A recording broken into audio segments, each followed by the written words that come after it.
सियासी सूरत हाल और अपोजिशन इत्तेहाद, मुल्क में नई हलचल। वज़ीर आज़म इमरान खान ने आज 2 अहम इजलास बुला लिए। CEC का इजलास 1:30 बजे होगा। पार्टी तंजीम साजी पर गौर होगा। पंजाब KP बल्दियाती इंतखाबात की तैयारियों का जायजा लिया जाएगा। तर्जुमानों का इजलास 4:30 बजे होगा। अपोजिशन से निपटने के लिए हिकमत अमली तय की जाएगी। अहम मामलात पर एतमाद में लिया जाएगा।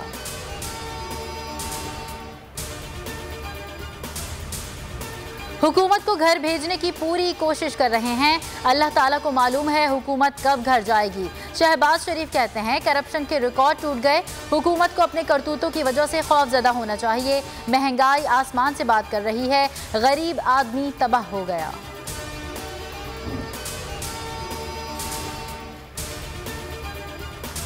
अली अमीन गंडापुर को DI खान में दाखिले की इजाज़त मिल गई। इलेक्शन कमीशन ने अवामी इज्तिमात से खिताब से रोक दिया।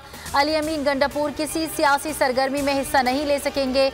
भाई उमर अमीन को नाअहल करार दे दिया। उमर अमीन DI खान से PTI के तहसील मेयर के उम्मीदवार हैं। 3 रुकनी बेंच ने महफूज फैसला सुनाया।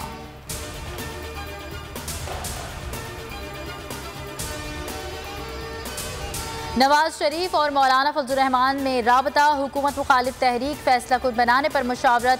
चेयरमैन सेनेट और स्पीकर कौमी असम्बली के खिलाफ अदम एतमाद के लिए मुश्तरका हिकमत अमली पर इत्तेफाक। मौलाना फजलुर रहमान ने नवाज शरीफ को आसिफ जरदारी से राबते पर भी एतमाद में लिया।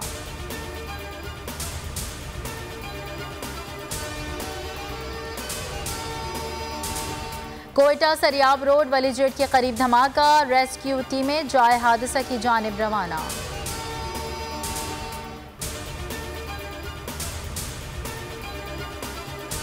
किसी को अस्पताल जाना होगा तो कैसे जाएगा? ऐसा तो फौजी हुकूमतें भी नहीं करती। आज खुद रोड बंद कर दिया गया। सिंध हाई कोर्ट बंद रोड फूड स्ट्रीट की बंदिश पर बरहम। जस्टिस हसन अजहर रिजवी ने इस्तफसार किया। क्या लॉजिक है रोड बंद करने की? किसने बंद कर दिया? बंद करने से पहले वहां के मकीनों का मौक़िफ़ सुना गया।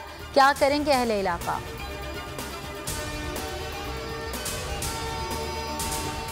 मुल्क में कोरोना के शिकंजे सख्त। मजीद 38 अमवात। तादाद 29,516 हो गई। 3,338 नए केसेस रिपोर्ट। शरह 7.45% रही। 1,684 मरीजों की हालत तशवीशनाक। और PSL 7 के दिलचस्प मुकाबले। कराची में इवेंट का आज आखिरी मैच खेला जाएगा। पहली बार कोयटा ग्लैडिएटर्स और लाहौर कलंदर्स मद्दे मुकाबले आएंगे। इस्लामाबाद यूनाइटेड ने कराची किंग्स को 42 रन से पछाड़ दिया। हर मैच पर जावेद मियादाद का जानदार तज्जिया सिर्फ बोल न्यूज़ पर।